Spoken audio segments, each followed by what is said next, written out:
Olá para você ligado no Pódio Repórter, no Na Barreira, na Live TV Brasil, em todas as mídias que a gente tá espalhado aí. Tô aqui com essa fera, grande Souza. Prazer, viu? Prazer é todo meu. Obrigado. Satisfação, viu? Satisfação é minha, meu irmão. Obrigado por aceitar o convite. O Souza, meu amigo, ó, pra você só se ligar, a fera aqui. Campeão alagoano em 99, campeão paulista do interior em 2003, pelo São Paulo, o auge da carreira com certeza, o maior momento fantástico, campeão paulista 2005, Copa Libertadores 2005, Mundial de Clubes 2005, Campeonato Brasileiro 6 e 7, Paris Saint-Germain, Copa da Liga Francesa 2008, Grêmio, campeão gaúcho 2010, Taça Fronteira da Paz 2010, Fluminense, Taça Guanabara 2012, Campeonato Carioca 2012, Portuguesa, Campeonato Paulista Série A2 2013, Ceará, Copa dos Campeões Cearense 2014, também Campeonato Cearense 2014. Até enrosquei, tô com sede. Tomar uma cervejinha aqui. Pode tomar. Você tá na água de coco, né? Você tá nativa ainda. Dá uma olhada no bico. Brasiliense. Jogou campeão brasiliense de 2017. Acho que é isso. Então, cara, se eu for falar aqui, ó, prêmios individuais, bola de prata 2006, seleção do Campeonato Brasileiro 2006, seleção do Campeonato Gaúcho 2009. Caramba, hein, bicho? Fiquei aqui. E aí? O que você me conta? Cara. Como é que tá a vida? Depois a gente fala do passado, vamos falar um pouquinho como é que tá a vida. O que você conta pra gente? Tá tudo tranquilo, né? Como um bom aquariano, a gente não reclama muito das coisas, né? Voltei pra Maceió agora há pouco, tava morando no sul. Então me adaptando de novo à terra. Mas é bom, né? É bom, cara. É bom. Aliás, ó, desculpa interromper, a gente tá mais uma vez aqui na Sal e Brasa, o diretor vai pôr umas imagens, com certeza a melhor churrascaria de Maceió é uma das melhores do Nordeste. A gente agradece demais a recepção. E como é que tá a vida em Maceió? Cara, tá tudo tranquilo. Nordestino, como nordestino a gente se adapta em qualquer lugar. Voltei à terrinha depois de 20 anos fora aqui de Maceió, sempre morando fora. É uma vida, né? É uma vida, cara. Aí se adaptar tudo de novo aos costumes, mas pra mim tá sendo... Tá no shape, hein, velho? Não, a gente se cuida, né? Tá no A gente shape. Se cuida, né? A gente não é Zé Roberto, mas a gente se cuida. Não. O Souza, você olha assim, você fala, cara, é a linha de Zé Roberto, de Cafu. Eu tô até descolando aqui um rachinha, quero ir nesse racha aí, depois quem sabe a gente põe umas imagens. Vamos falar da carreira, Souza. A gente conversou, você começou aqui no CSA. Comecei aqui... Conta pra nós. Comecei no CSA. Base aqui, profissional aqui. Fiz base... Cara, eu joguei pouco na base, acho que eu joguei 2 anos só. Eu fui bicampeão juvenil e tricampeão júnior. E depois já subi pro profissional, e aí do profissional já fui campeão, e aí comecei a me destacar. Mas a minha base, e o que eu aprendi sobre futebol, no começo foi aqui no CSA. Legal. Como você vê esse momento, né? Eu dando como gancho do momento do CSA na primeira divisão? Cara, eu fico feliz, né? Pelo momento do clube, né? O clube, quando eu saí, estava em ascensão, depois de uma caída, acabou descendo algumas séries. E hoje vê o clube numa Série A no Campeonato Brasileiro. Quem joga sabe como é duro, né? É difícil. Eu joguei um ano pelo Ceará, um campeonato da Série B, e é totalmente diferente da Série A. Então eu vejo o CSA, o time do meu coração, né? Porque acima de ser o clube onde eu fiz minha base, eu joguei. Meu pai me levava para ver jogos, então eu sou azulino, e para mim é um orgulho estar vendo um time que eu torço, um time da minha terra jogando a Série A. E agora, o que parecia impossível, não tá tão impossível, né? O time deu uma engrenadinha. Deu uma engrenada. E tá aí fazendo uns jogos difíceis. O Jordi pegando tudo. Né? Merece o nosso elogio, né? Esse cara tem que fazer uma estátua pra ele, cara. Tá pegando tudo, né? Tá. Parabéns pro Jordi, viu, Jordi? Quero te entrevistar também, qualquer hora você aparece. Depois do CSA, vou aqui na colinha pra não falar besteira. Bora. E a sua carreira é longa. Portuguesa Santista, aliás, foi onde você explodiu. Teve Botafogo, teve Libertad do Paraguai antes, mas vamos no Libertad do Paraguai. Tem muita gente que fala, no Brasil, América Latina é só Brasil e Argentina. O que você pode contar da sua experiência no Paraguai? Cara, pra mim foi muito bom. Era um clube que estava começando uma crescente, né? Ele não estava nem entre os 5 maiores do Paraguai. E aí um grandão que é meu amigo hoje, que chama Horácio Carte, o cara foi presidente do país já, cara trilhardário, pegou o clube, foi montando, né? E o clube... Essas histórias, né? Do torcedor que tem uma possibilidade, Isso. que abraça Ele comprou e hoje o clube é o principal clube hoje do Paraguai. Fácil. Mas no crescimento ali eu tive uma parcela. Eu acho que eu fui o primeiro brasileiro a jogar no clube. Que legal. O começo foi difícil por causa da língua, né? Foi a primeira vez que eu tinha saído para poder jogar em outro lugar. Era solteiro ainda? Não, era Já tava casado? Tava casado. Ixi, Tava eu ia casado. perguntar das Paraguaias, deixa pra lá. Não teve. Pula. Guarani, depois, Guarani que infelizmente um dos grandes clubes brasileiros, já foi campeão brasileiro, mas vive uma fase difícil, como alguns. Como é que foi isso? Você lembra? Cara, lembro, foi bom. Era o Neto, que era o diretor lá, na minha época. Figuraça. Já era essa figura? Já era. Sempre foi, né? Então... Foi um cara que me ensinou bastante, principalmente a bater na bola. Ele viu o potencial e algumas vezes, quando não tinha treino de manhã, a gente combinava um dia antes de bater falta. E aí eu fui aprimorando. Por isso que em 2009 eu fiz tanto gol de falta pelo Grêmio, né? Porque eu tive... É que no São Paulo tinha lá o dono, né? E o homem era fominha, né? E ele fazia gol, não tinha como, né? Se ele não fizesse, a gente até ia chegar lá e falava... Deixa eu bater essa aí. Patrão, deixa eu bater aí. Mas ele fazia, né? Não tinha como nem pedir. Mas eu tive dois grandes professores, né? O Neto e o Rogério foram referências para mim. Dois dos 10 melhores batedores de falta da história. Da história, né? E uma vez eu fui elogiado pelo Marcelinho Carioca, né? Pá, você bate bem, você tem que treinar mais. Então... Entrando nesse ponto, que aqui a gente mistura tudo. Quem foi o melhor batedor de falta? Marcelinho. Aí, tá vendo? Os caras falam. Todo mundo sabe, eu não nego, eu sou corintiano, mas não sou doente. O que eu vi esse cara fazer... Cara, eu vi esse cara fazer um gol contra o São Paulo uma vez. Ele tava no Vasco. Foi absurdo. Eu sei qual que é. Foi absurdo. E eu tava perto da jogada, eu falei, você tá de brincadeira aqui. A gente trabalhou com o mesmo empresário na época, né? E eu brinquei com ele no dia. Falei, cara, tá de brincadeira que tu vai estar daí. Ele falou, olha onde ela vai. E era o Rogério, cara. E pra fazer um gol de falta no Rogério era difícil. Um cara que entende, tem a leitura, né? O Rogério complicava, às vezes, o Marcelinho invertia a barreira. Mas o cara era um fenômeno, então, né? Fenômeno. A parte de fora, a parte de dentro, não tinha lugar pra ele, não tinha lugar. Era um cara que não tinha lugar. Tem jogadores que tem que ter o ponto exato pra bater a falta. Ele não tinha. Ele era surreal. Incrível. Eu, assim, sou fãzaço. Marcelinho teve em Maceió há pouco tempo. Encontrei ele no Hibiscus ali, mas eu tava sem celular, sem nada, combinamos para uma próxima, ele vai me avisar.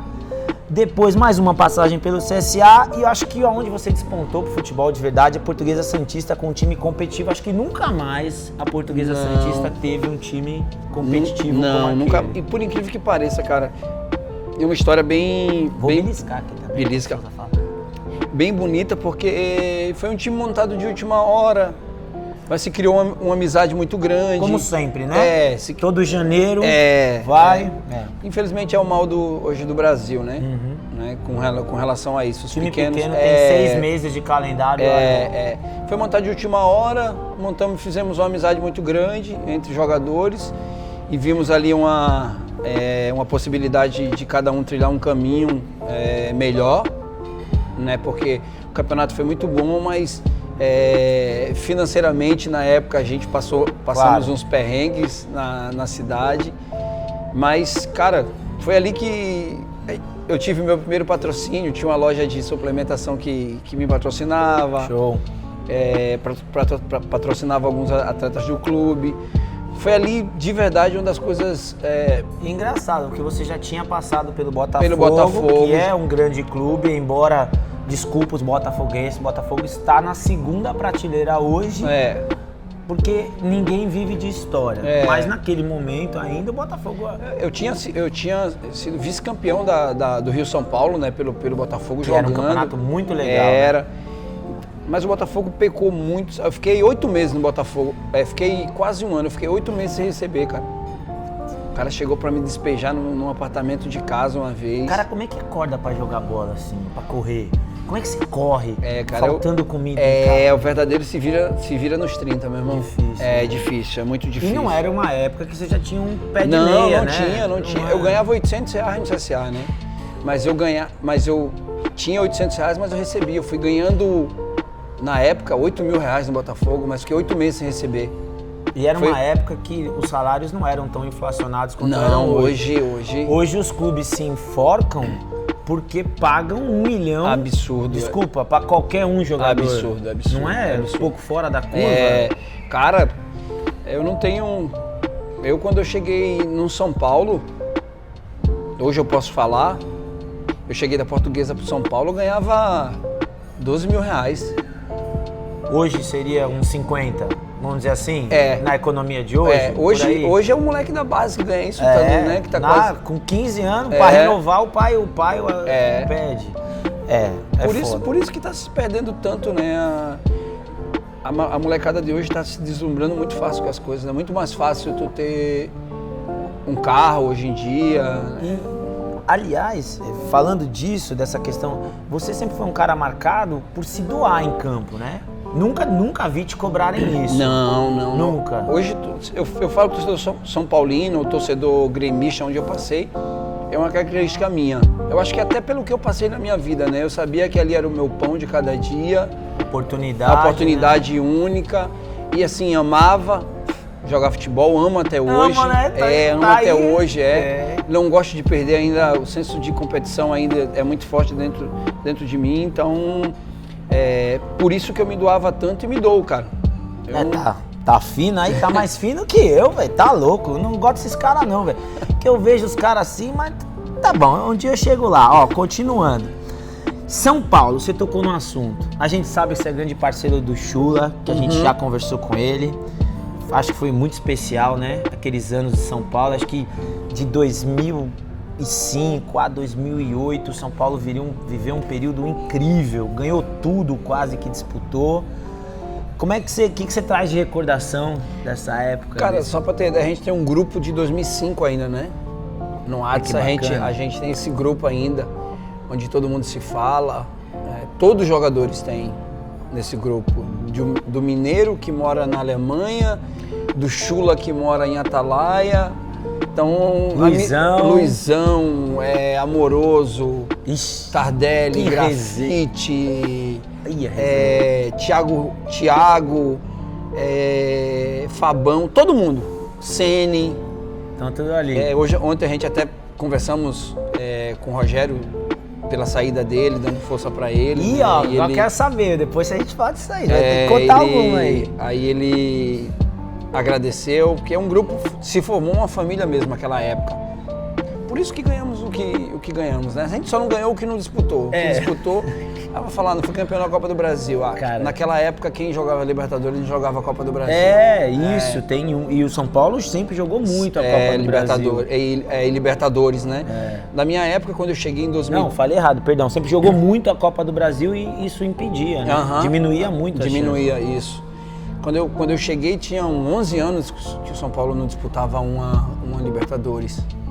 E a partir daquele 2003 em diante, a gente disputamos Libertadores quase todos os anos que eu estive lá. Do Tri brasileiro, você participou de 2? De 2, eu participei de 2. Como é que o Muricy conseguiu manter? Porque eu fico imaginando assim, você é campeão, pô, legal. Você é bicampeão, sensacional. Tricampeão, correr pra ser tri. Pô, eu acho assim, a gente pensa assim, pô, o jogador de futebol, o cara ganha muito dinheiro, tal, não sei o que, parará. Mas, bicho, a rotina do jogador de futebol é difícil. É difícil, é pesada, cara. É pesada, o desgaste é muito grande. Hoje praticamente não tem folga, né? Não, o desgaste... A folga é regeneração e tal. A gente fala que a gente descansa correndo, né? Hoje descansa correndo. Hoje o descanso ele é mínimo, né? Então o desgaste é muito grande, né? Até pelo calendário brasileiro, né? Que se fala tanto há mais de 30 anos aí cobrando isso. Melhorou um pouco. Porque os caras paravam de jogar bola dia 20 de dezembro e dia 5 de janeiro já estavam treinando. Mas hoje, tá longe do ideal. Tá longe do ideal, né? Hoje pelo menos tem uns 30 dias que antigamente era 10, Sim. às vezes uma semana. Né? Natal e Ano Novo. E depois volta de novo.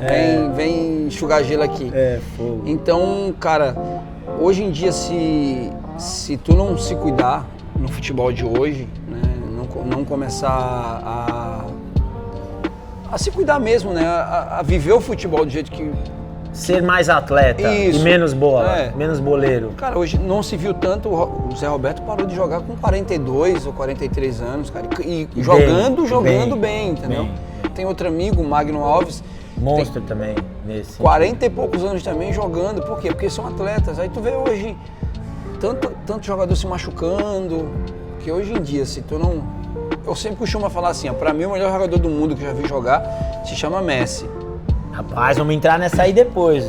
Pra mim é o Messi, né? Não, eu também. Eu ia até vir com a camisa, desculpa te interromper, eu até vim com a camisa do Barcelona, só que com a entrevista do Vitor Ramos, eu tava com a do Barcelona. Os caras iam começar, você sabe como é, né? Você só usa, Não, é que eu ia fazer homenagem ao homem. Mas depois a gente fala disso, continua. Aí eu passo pro Cristiano Ronaldo. O Cristiano Ronaldo precisa treinar no outro dia? Depois de um jogo? Não, mas ele vai e faz. Por quê? Porque o cara é atleta, né? Ele é centrado, dificilmente se lesiona, né? Um cara que parece que não tem nem problema pessoal, né? Não. Que é outra coisa também que eu acho um pé no saco. As pessoas esquecem que o jogador de futebol tem esposa, filho, mãe, pai. Vixe. Se é difícil pra você em casa ir trabalhar quando o seu pai tá com problema, imagina pro cara que tem que ser sempre competitivo, em cima, em alto nível. Interfere, não interfere? Interfere, o agregado é muito grande, né? A maioria, né? Eu vou te falar que mais de 90% dos jogadores de futebol vieram de famílias pobres, famílias que não tiveram tanto suporte, e de uma hora para outra tu ser o provedor da tua casa... Gera um negócio... Gera. Isso é o maior conflito, né? E muita gente não sabe que vários jogadores que passam por má fase, quase todos. Se você tiver intimidade para saber... Tem algum problema na vida pessoal. Com certeza. Nunca a má fase técnica, quase nunca, está ligado a nada. Cara, né? um cara que a gente pode até falar sobre ele hoje, porque ele expôs isso em algumas mídias sociais, ele foi o Hernanes. Sim, o Hernanes passou por uma separação agora há pouco e o rendimento dele caiu, porque é difícil, cara. É ser difícil, humano, né? Você fica sem... É super comum, tu tá acostumado com a tua rotina, daqui a pouco tua rotina, né, tu vê os filhos longe, é complicado demais. O jogador de futebol já tem uma rotina difícil nesse aspecto, né? Porque o filho precisa ter escola, né? Precisa ter suas rotinas. E o jogador... tu tem que escutar cada coisa. Difícil. Esse dia eu tava comentando com um amigo meu em comum, que foi o cara que armou isso tudo aqui, o Brunão, certo. Sobre um amigo meu que chegou uma vez pra mim agora e falou, cara, o pessoal falou que tu mudou bastante, hoje tu vem jogar com a gente. E eu falei o seguinte pra ele, cara, eu jogo bola o ano inteiro, aí eu tenho 30 dias pra ficar com a minha família, eu vou ficar jogando bola, minhas amizades são as mesmas. Vontade eu até tenho, mas... mas, cara, tem hora que tu tem que estar com a tua família, né? Porque... no fundo, quem segura toda a bronca quando tu tá viajando fora de casa Falando em família, casado? Hoje eu tô solteiro, cara. Rapaz! Hoje eu tô solteiro. Deixa eu faço isso não, que a minha mulher vai brigar aí comigo. Não, então, eu tô dizendo assim que agora eu posso falar então de agora. Tá voando então? Não, pior que não, eu tô quieto, cara. Tá tranquilo? Tô Filhos, tranquilo. Quantos? Eu tenho 4 filhos. 4? Idades, vai. A mais velha que foi de um namoro, tem 24 anos. Rapaz. Manhara. Já tenho 2 netas. O pessoal o pessoal aqui, a garotada aqui de Alagoas é ligeira. Casa-se mais cedo aqui e tudo. Eu tenho um vai fazer 17 agora em dezembro, uma menina de 14 e um pequenininho que vai fazer 5 em dezembro também. Que delícia. Então, tudo assim, legal com várias fases, né? São 2 casais. Tenho 2 casais. Que legal. 2 casais. Maravilha. Souzão, falando pra gente encerrar o assunto São Paulo, qual que é a tua relação hoje com São Paulo? Se você vai ao Morumbi, se você é bem recebido por lá, porque tem essa coisa também, né? Às vezes, o que eu sinto é que com essa diretoria atual, que erra muito, mas isso é outro assunto, eu sinto que os jogadores, os que passaram pelo clube, são bem recebidos. É uma diretoria que, não sei se porque o Raí tá lá e tal. Como é que é a tua relação com São Paulo? Cara, minha relação é muito boa. Claro, né? Tem algumas coisas que poderiam ser melhores. Melhor. Eu não tira meu sono hoje. É que assim, hoje o futebol hoje virou muito uma mídia social. Tudo, né? Se tu tem 800 mil seguidores... Você é mais lembrado. Você é mais lembrado, né? Eu vou te dar um exemplo. Teve jogadores que fizeram uma calçada da fama lá, e eu particularmente não tô nessa calçada da fama. Inacreditável. Acho que todo jogador que foi campeão mundial pelo clube tem que... O Richarlison não tava. O Richarlison não tá. Né? Então, tem umas falhas. Eu não sei que critério que a galera usa, mas assim, o que me deixa mais tranquilo com relação a isso é o que o torcedor pensa. Pronto, que é o que interessa, É o né? que interessa, entendeu? É o torcedor que te olha e fala, pá, cara, tu jogou muita bola no São Paulo. Deixou um legado, porque, cara, eu sempre costumo dizer, né? Cara, passou Kaká, passou Ricardinho, Luiz Fabiano. Cara, jogadores assim, ó. São Paulo montou grandes times que não conquistaram muita coisa. E eu posso dizer, eu ganhei mais.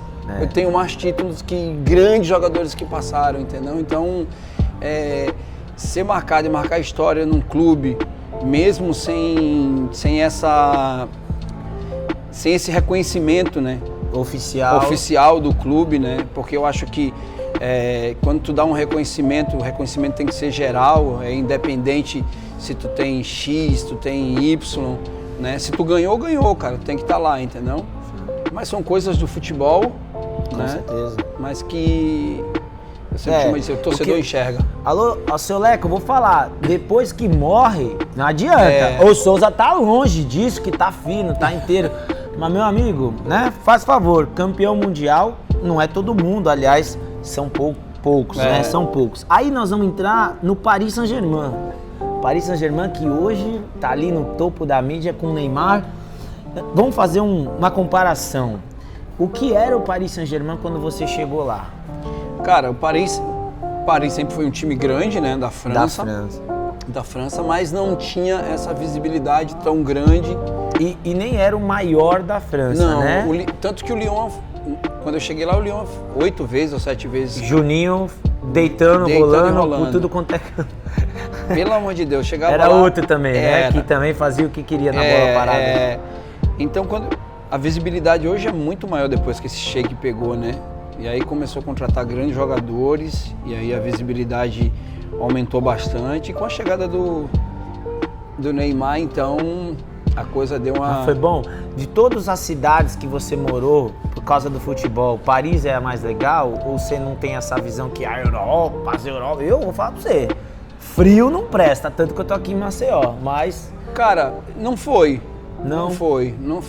E não porque tu falou isso, mas não foi. Eu acho o francês, e posso ser que seja o europeu, né? É um povo muito frio, né? Muito frio mesmo. Não tem gente que nem a gente. Cara, eu senti bastante falta disso. Imagina. Eu sentia muito falta disso, porque assim, tu encontrava o cara de manhã, o cara falava bonjour e já era. Ia lá, treinava, aí acabava o treino.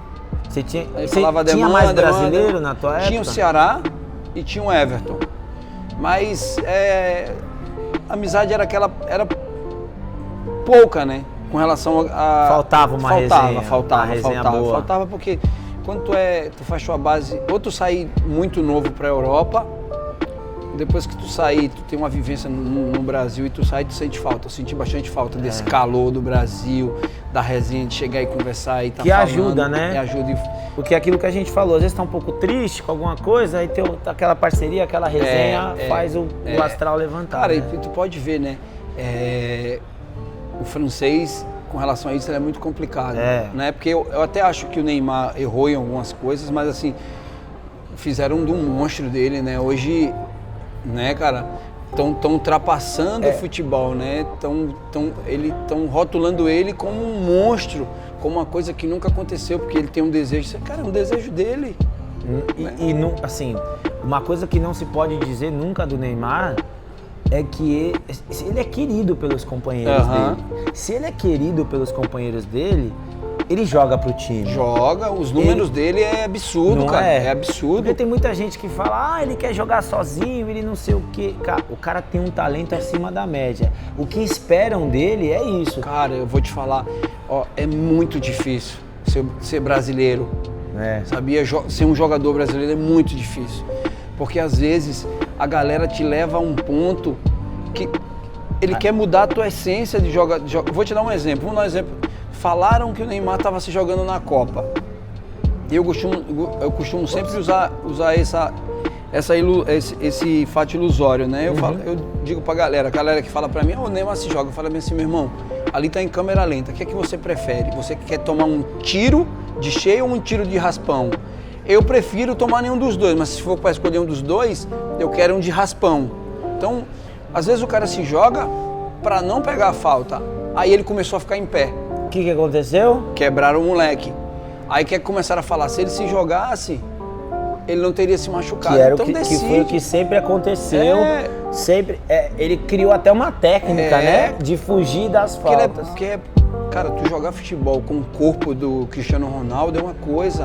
O Ronaldo é um cara forte, é alto, mas tu jogar futebol com o corpo do Neymar, do Messi, o cara tem que ser gente, né? É gente, tem que ser diferente. Você tem que ser esperto, né? Tem que ser diferente, porque senão se machuca.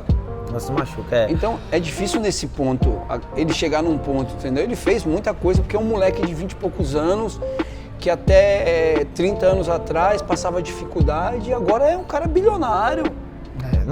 Não chegou onde chegou sem merecer. Sem merecer. O que eu acho, e não vou pedir para você comentar sobre isso, é que houve um mau direcionamento de carreira. Cara, então, eu concordo contigo. Um mau direcionamento de carreira em alguns pontos. Isso, por quê? Porque às vezes, e aí eu vou falar do pai, que é o que... Sim, que é o que a gente acha que é, né? Que é quem cuida. E que para o pai é difícil também. Com relação ao quê? Quem é o provedor da casa? Ele. Como é que eu vou chegar no moleque que é a mina de ouro da casa e não faz isso? Que mudou toda a história da família e falar pra ele, não faz isso. O pai tem que falar, mas às vezes o cara... Eu quero, né, pai? Eu quero e acabou. E o pai às vezes se sente inseguro de falar e que o filho fique chateado, fique... A única coisa que eu acho que o ponto... Falar de mais atual, a escolha pelo Paris, eu acho que foi muito errado. Eu também acho. Por causa, não é nem por ser o Paris, é por causa do futebol francês. Ele foi para um time que já ganhava tudo na França e, chegou o Neymar, vamos ganhar a Champions. Uhum. E nos dois momentos decisivos das Champions ele estava machucado. Então, aí soma tudo, o carnaval e não sei o que. Eu até acho que ele poderia se expor menos no momento que ele está machucado. O que é se expor menos? Faz uma festinha na sua casa. Isso faltou de Você não precisa ir no camarote da Band lá e rebolar até o chão. Por mais que ele ele está no direito dele. Mas tem coisas que o físico dele permitia aquilo, mas tem coisas que tu tem que ter consciência, né? Faltou um pouquinho. Faltou um pouco. Mas acho que... Cara, eu até falo pela idade, né? A idade, esse negócio de não ter uma pessoa de pulso firme, que fala, não faz isso. Fala a verdade na cara. Às vezes ele vai ficar bravo uns dias, mas tu falou a verdade. E a Bruna Marquezine tem culpa nisso também, porque o cara quis casar pra dar uma sossegada, a mulher não quis, né? Complicou. Tu não quis, cara. Tu vai entender, né? Mas você que, durante o auge da sua carreira, você estava casado, faz diferença, não faz? Faz diferença. Faz diferença. Companheira, faz. O foco. O glamour é muito grande, cara. Se você não tiver casado com uma pessoa bacana, você perde o foco. Pode perder o foco. Cara, o cara casado perde o foco. Tu imagina um cara solteiro, um cara que tem tudo, jatinho, que ele pode, se ele acordar amanhã e falar, eu vou pra Dubai, ele pega o jato dele e vai pra Dubai. Lascou. Cara, então, tu imagina, meros mortais pra gente. É complicado. Já é complicado, mesmo. Meu irmão. É complicado, não, é complicado. É difícil pra... Minha cerveja tá acabando. Vamos para um pequenino intervalo, como dizia grande Ale Oliveira. Na volta, vamos falar de Grêmio, de Fluminense, de Cruzeiro, times que o Souza passou e que, coincidentemente, passam por momentos especiais, não tão bons para alguns, para comentar também sobre Messi, Cristiano Ronaldo, que já demos uma pitadinha aqui. A gente volta já.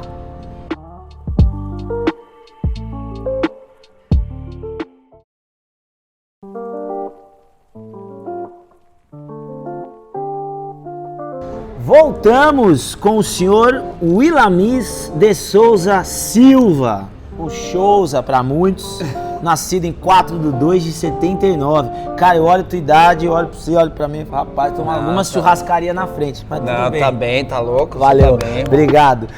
Souza, voltando a falar um pouquinho, vamos falar um pouco de parceiros do futebol. Tem um que a gente vê, grande chulapa, quais mais parceiros do futebol que você traz de especial para você? Cara, o Rogério foi um cara importante para mim, porque o Rogério, no começo da minha carreira, falou muita coisa que na hora eu não gostei, mas depois eu vi que era importante. Foi importante para o meu crescimento. Eu tenho o Bosco, né, que é um amigão meu que eu fiz também. Pegava muito, hein? Pegava muito. Irmãozão meu. Como tá o Bosco? O Bosco tá morando nos Estados Unidos. Tá morando em Orlando.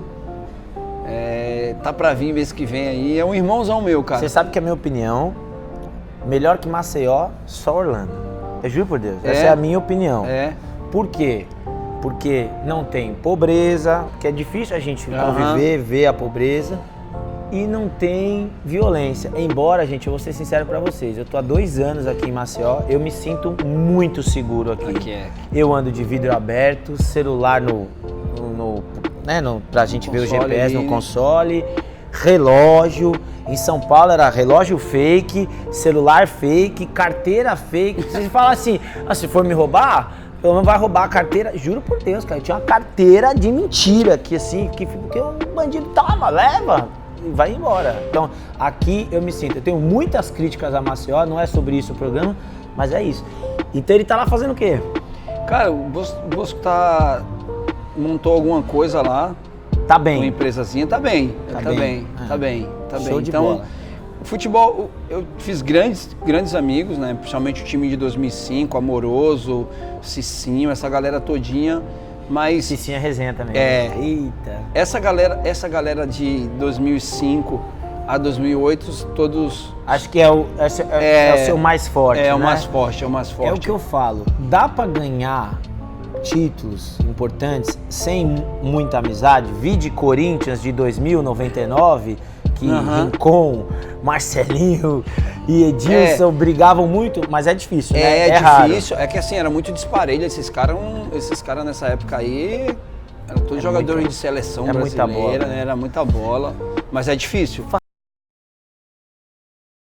A gente não pode, é meio que falar de uma coisa já que todo mundo concorda, mas a gente tem que falar. Na sua época do auge, tinha jogador sobrando, era 3, 4, 5 por posição.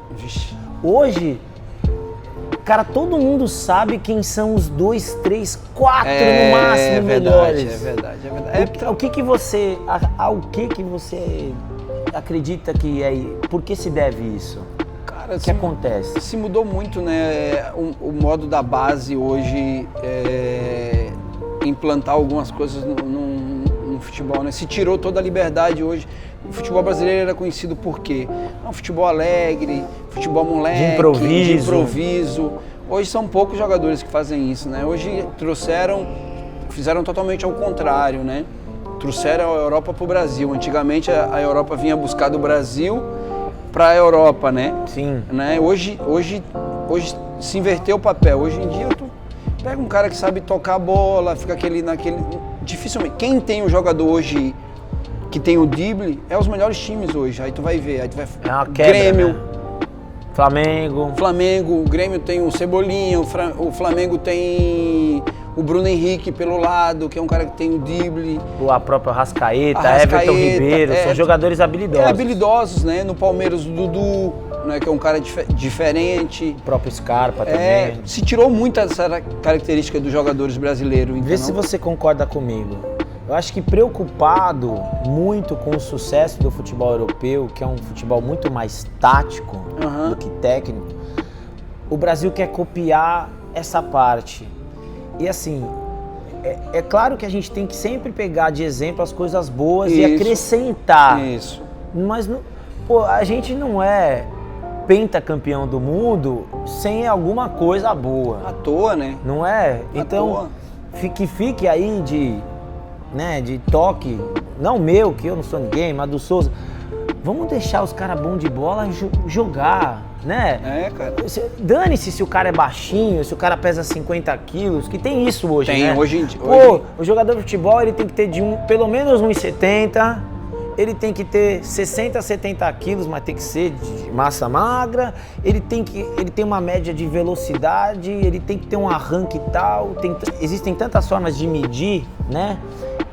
E a técnica, cara? E a bola? Hoje é muita tecnologia e pouca técnica. E eu vou fazer uma crítica aqui, é um jogador que tá em alta, Gabigol, artilheiro do campeonato, o cara tá iluminado, mas, na minha opinião, falta perna direita. Cara, eu... Falta perna direita. Particularmente, acho que tá num grande momento, né? Sim. Não tem contra números, a gente não pode argumentar, né?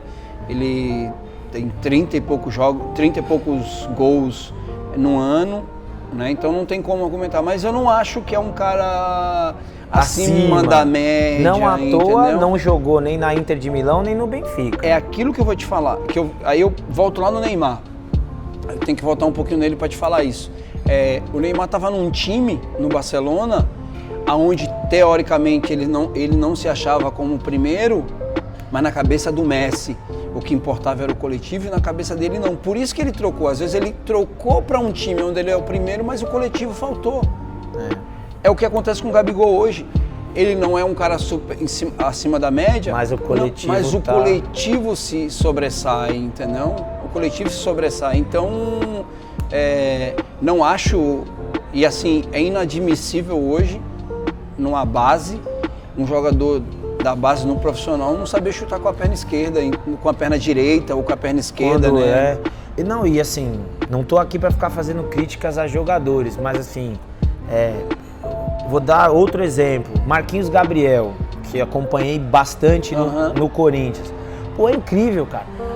Uma bola limpa pra você bater de direita, aquela chapada cruzada, puxa pra esquerda. Vai na linha que hoje os pontas jogam invertidos, né? É um costume. Então, e jogava na direita e levava pro fundo, meu amigo, não cruzava, não cruza. E eu vou te falar, cara, eu não tive base nesse negócio, mas assim, o meu era tudo... Não é? Tudo meu. É isso. Ia pra esquerda e chutava, ia pra direita, errava, ia consertando. Existe uma preocupação com a tática, com o físico, e a técnica tá ficando ali, ficando lá atrás. E aí, o jogador que até tem o talento, muitas vezes fala, pô, eu dou chapéu, dou caneta, não sei o quê, os caras me xingam. Não é? Hoje em dia... Eu vejo o torcedor brasileiro, o Neymar dá uma caneta, não sei o quê, ou o Coutinho, que seja, os caras, dando caneta. A coisa mais linda do futebol é a caneta, é o chapéu, Futebol é isso, né, cara? Ô, louco! Não dá pra entender. Vocês chatos aí de galoche ficam criticando o jogador que dá caneta no meio de campo. Vá caçar demônio aí em qualquer lugar. Vamos lá, agora vamos falar do Grêmio. Você também teve uma passagem bacana no Grêmio. Como é que você traz dessa época? Cara, pra mim, individualmente, foi meu melhor ano, individualmente. Individual. É porque no São Paulo você nem sempre era o coletivo, titular. Era o coletivo. Aí no São Paulo, no Grêmio... Titular absoluto, voando. Cara, eu fiz quase 30 gols no ano, em 2009. De meia? De meia, sem bater pênalti. Eu fui... Sem ser o batedor de pênalti. Sem ser o batedor de pênalti. Fiz meia 13, é muita coisa. Fiz 13 gols no Brasileiro. Fui artilheiro do time na Libertadores.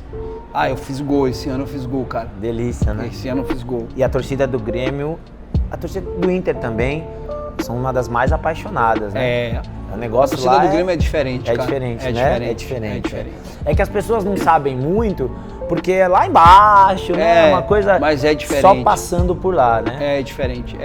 Cara, eu passei lá, ganhei um Campeonato Gaúcho e eu vou te falar, hoje do clube eu tenho mais reconhecimento pelo Grêmio do que... Que coisa, né? Pelo São Paulo. Pelo São Paulo. E não dá nem pra... Que até acabou com a Eu vou te contar a história, eu fui jogar um clássico, um Grenal dos 100 anos. E aí Isso é clássico. E o meu patrocinador da época me mandou a chuteira. E eu teria que jogar com a chuteira, né? Eu botei a chuteira tava muito apertada no meu pé. Bolha não acerta. Aí eu joguei com a chuteira e fiz o gol. Fui o melhor jogador do jogo, dos 100 anos. E no outro dia, ele faleceu agora há pouco, o seu Verade, que Deus coloque num bom lugar. Ele falou, tua chuteira vai ter que ficar no museu. Aí eu cheguei pra ele e falei, seu Verade, cara, vou ter que dar outra chuteira. Essa chuteira é nova, chegou agora, tal. Eu tô laceando ela. Aí peguei uma chuteira que era uma chuteira que eu treinava e dei pra ele. Ele foi, botou no museu, pois foi um torcedor lá no museu, falou, não, a chuteira não foi essa. Olha, que bacana. Aí ele falou, não, mas essa daqui é a chuteira que ele jogou. O cara falou, não, o cara levou um jornal e falou, essa chuteira não. Aí ele teve que voltar, falou, Souza, vou ter que pegar a chuteira nova. Aí eu dei a chuteira nova. O pessoal lá é muito apaixonado, cara. É muito, né? Muito apaixonado. É muito, bacana. Imagino ter sido importante. Você teve passagens também pelo Cruzeiro. Vou aproveitar esse gancho, vamos falar do momento dos dois. O que você pensa de Renato Gaúcho? Cara, foi meu treinador. Foi mesmo? Foi meu treinador. No Flu? No Grêmio. No Grêmio mesmo? Grêmio, Nossa, eu não lembrava que ele tinha outra passagem. Em 2010. Quando o time deu uma caídazinha na Libertadores, ele chegou e a gente chegou a classificar ainda para Libertadores. É um goleiro que... Sabe do traçado. Sabe do traçado, sabe como pensa o atleta. Hoje em dia, quem fala sobre ele fala que ele melhorou muito com relação à tática. Isso. Entendeu? Na minha época... Era muita técnica, né? Jogávamos mais tecnicamente melhores e, rapaziada, faz o que vocês sabem. Hoje em dia, quando se fala dele lá no Sul, a galera fala que ele melhorou bastante essa parte... Talvez o Renato entre um pouco na linha do que a gente falou, ele seja um técnico na contramão. Isso. Do que a gente falou. Ele quer a técnica, ele quer o drible, ele quer... Era o Muricy. Era o que o Muricy todo mundo gostava. Acha que o Muricy era retranqueiro porque jogava com Mineiro e Josué. Nada a ver, né? Nada. Como é que não vai botar Mineiro e Josué pra jogar, né? Voavam, né? Jogadores franzinos, pequenos. Marcava todo mundo. Dominava o meio campo. Marcava todo mundo. Se tu olhar pra frente, o único jogador grande que a gente tinha era o Aloysio. Quando jogava, o resto era tudo pequeno. Eu, Leandro, Borges. Leandro, né? Verdade. Até o Borges era baixo. Era baixo. Pra ser de centroavante. Aí tu tinha que ter uns guerreiros lá atrás segurando a bucha, né? Sempre dando meu pitaco, eu só acho que o Renato exagera um pouquinho nas declarações. Porque, por exemplo, se o Grêmio for eliminado pelo Flamengo, o que é totalmente plausível, normal, o Grêmio não vai ter muito o que disputar, porque o brasileiro, como já há vários anos, ficou de lado. Eu só acho isso. Aí eu acho que essa história também que não dá pra disputar duas competições em alto nível... Eu vou te dizer uma coisa... Irmão, vou te cortar e por isso que eu vou te falar, o São Paulo da minha época era sacanagem. A gente, teve ano, 2006. O calendário era pior. Cara, 2006, a gente foi pra final da Libertadores, perdemos pro Inter. E fomos campeão brasileiro. Como é que não dava pra disputar hoje os campeonatos? Embora naquela época a Libertadores acabava no meio do ano, o Campeonato Brasileiro começava mais ou menos junho, um pouco antes, né? Mas tinha depois... Copa do Brasil, outros campeonatos que também disputava ali. Como não dava? É muito cômodo, né, hoje, você colocar na fisiologia a responsabilidade de trocar o jogador. Eu vejo todo mundo hoje falando mal do Refis do São Paulo. Refis é o mesmo. É o mesmo da minha época. O que era top há 10, 15 anos atrás e agora? Mudou? Cara, o Refis não tem culpa se o jogador machuca. Eu acho que os outros times conseguiram alcançar o São Paulo, que naquela época era muito acima, né? Era muito acima. O São Paulo já tinha CT, já tinha Refis, e os outros times... O Corinthians tá na draga, jogava tudo no Parque São Jorge ali. Tu pode prestar atenção, os times que mais machuca jogador é os times que correm errado. São Paulo, tá machucando muito. São Paulo tinha não sei quantos jogos que não ganhava um jogo, não tem conjunto, aí vai correr errado, vai machucar um monte de nego. Tu vê quem tá jogando mais com os jogadores, o Grêmio ou o próprio São Paulo? O Grêmio tá disputando outra... Título todo ano. Todo ano, disputando... Menos um, brigando. E tu não vê tanto jogador machucado. Por quê? Porque o conjunto, na nossa época tinha um conjunto, a gente sabia para onde corria. Então eu sabia onde se posicionava no campo. E tem um segredo também, que é o beabá básico, que parece que ninguém aprende, né? Essa semana, gente, foram 4 treinadores demitidos num espaço de, sei lá, 5 horas. Um negócio absurdo, e aí nós vamos entrar no Cruzeiro, no Rogério, que você já contou. Cara, ó, eu vou falar, o que aconteceu no Cruzeiro essa semana é um absurdo. É um absurdo com o Rogério. Seu Thiago Neves, o senhor é um fanfarrão. Aí, daqui, filho, eu achei que ia comer o prato todo sozinho. Pô, é foda. Depois eu não sei porque eu tô gordinho e ele tá fino, né? O Brunel aqui, que colocou a gente em contato, vocês vão conhecer, aliás, a segunda, tô deixando o Souza mastigar, viu? A segunda parte do programa, nós vamos mostrar o trabalho que o Souza faz hoje com o Bruno para manter o condicionamento, para manter a pegada e continuar aí jogando as suas peladas, os seus rachas, e por que não? Diretoria do CSA do CRB, eu vou falar, viu? Tem uma meia dúzia, pelo menos, de perna de pau, que com 20 anos não joga a bola do cara. Mas fica aí só o recado. Então, vou voltar a falar o certo. Cara, eu não consigo entender por que fizeram isso com o Rogério. É assim, eu acho que a diretoria deve estar devendo salário monte, ao rodo, e falou, bom, eu já tô mal com os caras ali. O Rogério escancarou o problema, falou, tem um monte de jogador bom, os caras não querem jogar, vai ficar difícil. E aí, o que você vê? Cara, jogador frita técnico mesmo? Agora ficou claro, né? Frita, né? E eu vou te falar um negócio. Eu sabia que ia ser o treinador do Cruzeiro no dia da reunião do Rogério já. Ninguém me contou, ninguém me ligou, mas eu já sabia. Eu já sabia que o Rogério não ia ficar. Tenho ele num grupo, ali não me falou nada, mas eu já sabia quem ia ser o treinador do Cruzeiro. Isso aí eu já tinha certeza absoluta. Tanto que eu falei, eu tava indo jogar o jogo quinta-feira, o joguinho que a gente joga. E tava nesse racha aí, velho. Se não me convidar, não falo mais. E eu falei para uns sobrinhos e um amigo que tava no banco de trás. Eu falei, quem vai ser o treinador do Cruzeiro vai ser o Abel. É mesmo? Vai ser o Abel. Porque eu trabalhei com as pecinhas. Trabalhei.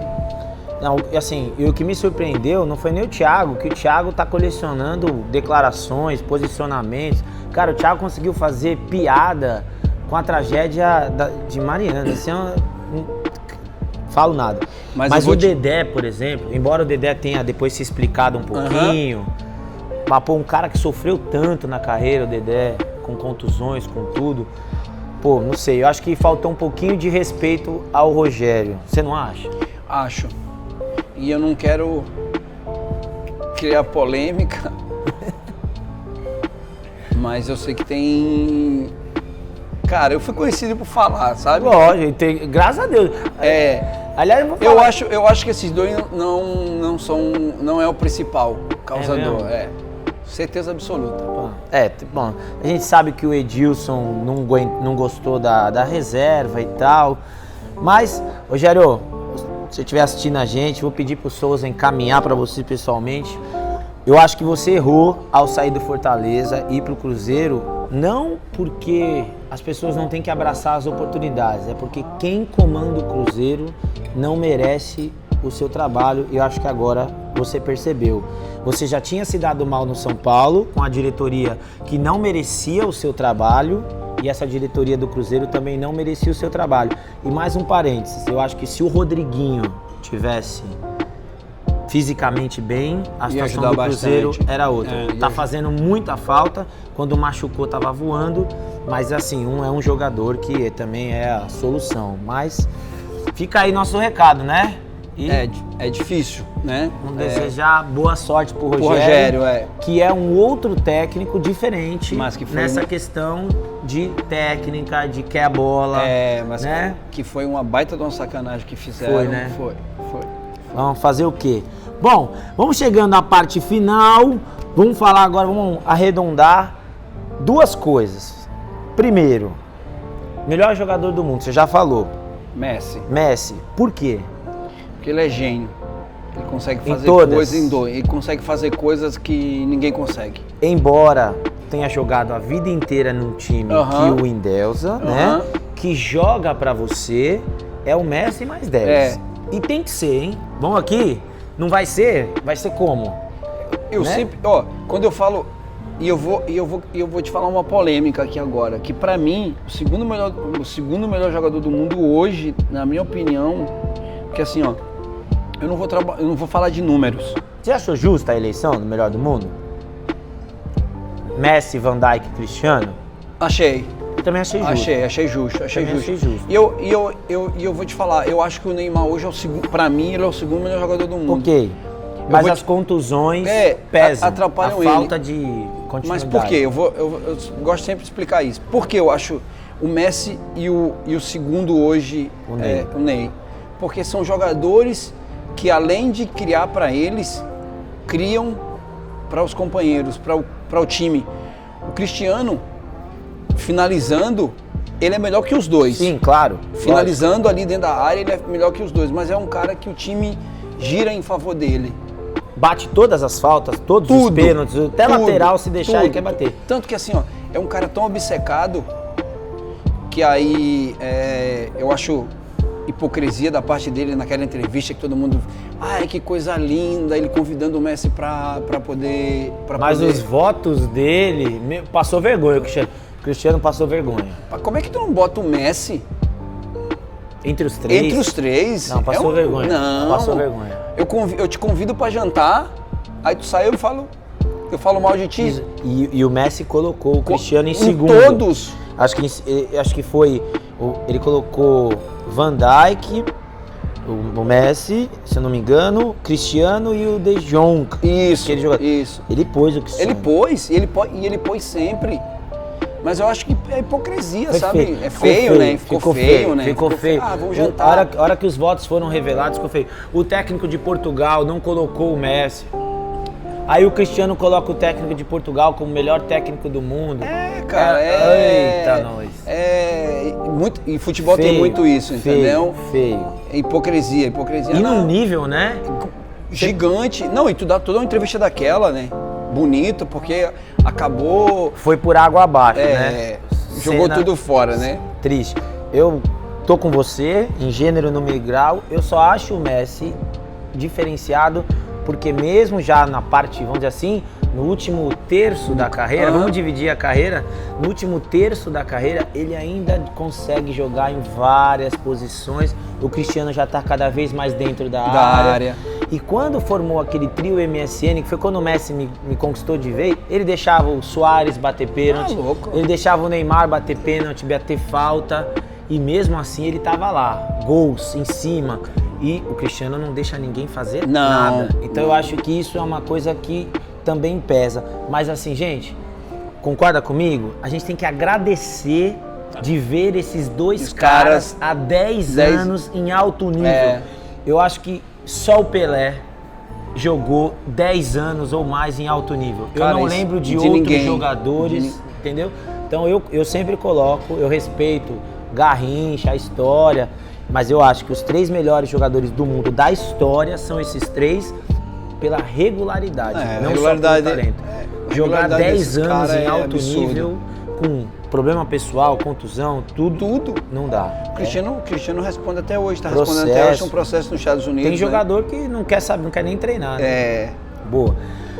Outra, pra gente encerrar, tem algum sonho ainda na carreira? Tem alguma coisa que você ainda quer conquistar? Quer fazer um jogo de despedida? Ou você ainda não pensa nisso? Como é que Não, eu sou um cara totalmente realizado, né? Deus me proporcionou tudo aquilo que além daquilo que eu esperava, né? Eu sou um moleque daqui do Vegel, ali do Jaquileão, que já passei fome na minha vida e eu já me vi anos depois morando em Paris. Vencedor, né? Jogando com os caras que eu acompanhava pela televisão, participando de resenha com os caras que eu era fã. Então, cara, não é uma coisa que hoje eu almejo, sabe? É um jogo de despedida. Não, porque eu já sou um cara totalmente realizado pelo que Deus me deu, o futebol me deu, né? Sou um cara que tenho grandes amigos, não perdi a minha essência. Então, sou um cara totalmente realizado, né? E por incrível que pareça, eu nunca fiz sonho. As coisas foram acontecendo. Mas ainda dá para encerrar a carreira em alto nível jogando no CSA. O Dr. Omar Coelho, vice-presidente, amigo nosso, já foi entrevistado no programa. Dr. Omar, vou bater um fio para você, vou ligar para tentar, né, esquematizar. Ó, a última, prometo. O papo tá bom, mas depois o diretor, pá, esse programa de 40 minutos. Falei, quando rende, rende. Quando não rende, não rende. Alguma história, alguma resenha, alguma coisa engraçada que você não esquece na sua carreira? Um caos, um agafe? Cara, sempre tem o Chulapa, né? Ai, figura. Danou não, Chula? Você, meu filho. A gente tava concentrado pra ver um jogo, né? E tava passando um jogo do... Olha lá. Tava passando um jogo do Mila na época, né? E ele fez o seguinte comentário, ele fez assim, ele falou, caramba, esse cartucho marca muito, né? Cartucho. Aí eu falei, o quê? Não, aí o menino falou, eu acho que o Miranda falou pra ele assim, que Chula quem? E ele falou, não conta pro Souza não, não conta pro Souza não, não conta pro Souza não. Os caras me contou, eu comecei a chamar ele de Cartucho. Quem é Cartucho? Quem era o jogador? Gattuso? Era o Gattuso. Putz, Cartucho. Esse cartucho marca demais, né? Cartucho, que resenha. Esse Chula era uma resenha, é uma figura. Esse Chula é figura. Muito bom, muito bom. Ó, não é o final. Na semana que vem, você vai entender como que um jogador consegue chegar aos 40 anos em plena forma física. A gente vai mostrar para você como o Souza cuida da carreira, como cuidou da carreira, como cuida do físico. E você vai pegar umas dicas, né? É óbvio, eu sou boleiro de dia de semana, pegar umas dicas. Um fisioterapeuta, o Brunão, vai acompanhar a gente, vai mostrar tudo e você ficar ligado. Por hora, valeu pelo papo, que é isso, fera. Irmão. Espero que seja o primeiro de alguns. Conta Tamo comigo. junto. Até semana que vem, né? Opa! Saúde. Ih, você tá sem nada. Não, vou encher o você... copo. Vai assim mesmo. Valeu, galera. Abraço.